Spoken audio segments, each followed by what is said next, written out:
Assalamualaikum warahmatullahi wabarakatuh. Halo semua, perkenalkan nama saya Jamila dari Pendidikan Kimia Angkatan 2023.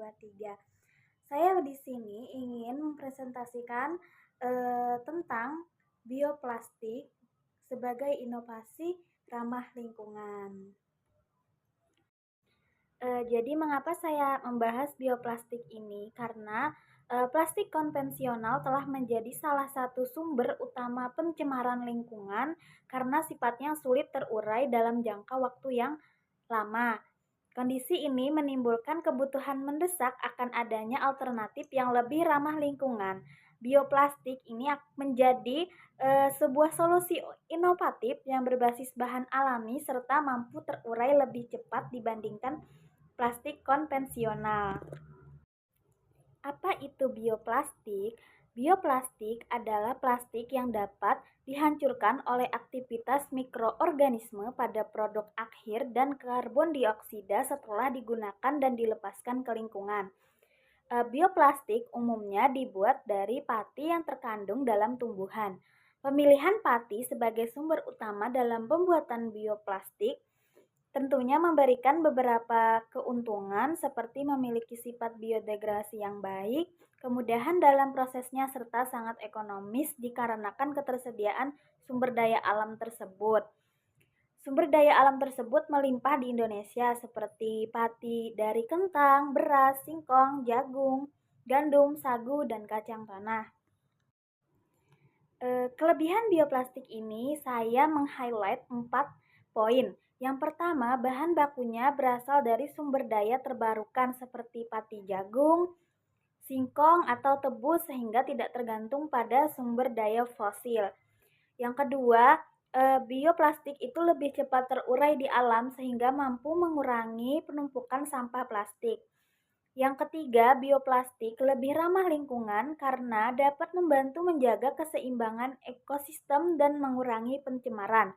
Yang keempat, penggunaan bioplastik dapat menekan ketergantungan pada minyak bumi sebagai bahan baku utama plastik konvensional. Kemudian saya juga menyimpulkan 3 kekurangan dari bioplastik ini sendiri. Yang pertama, bioplastik relatif lebih mahal produksinya dibandingkan konvensional karena teknologi pembuatannya itu dengan bahan baku yang lumayan terbatas seperti itu. Kedua, daya tahannya cenderung kurang kuat sehingga tidak selalu bisa menggantikan fungsi plastik biasa pada semua kebutuhan. Jadi dibutuhkan inovasi yang bisa memberikan solusi ini. Kemudian yang ketiga, produksi bioplastik juga membutuhkan bahan baku dari hasil pertanian, ya seperti singkong, jagung dan lainnya itu sehingga berpotensi memerlukan lahan yang luas dan dapat bersaing dengan kebutuhan pangan. Saya juga menyediakan contoh pembuatan bioplastik seperti yang ada di layar. Ini ada hasil dari bioplastik berasal dari pati sagu.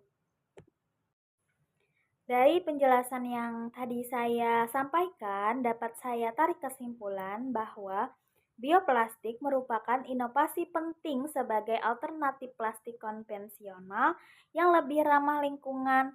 Dengan bahan baku terbarukan, bioplastik dapat mengurangi pencemaran karena lebih cepat terurai.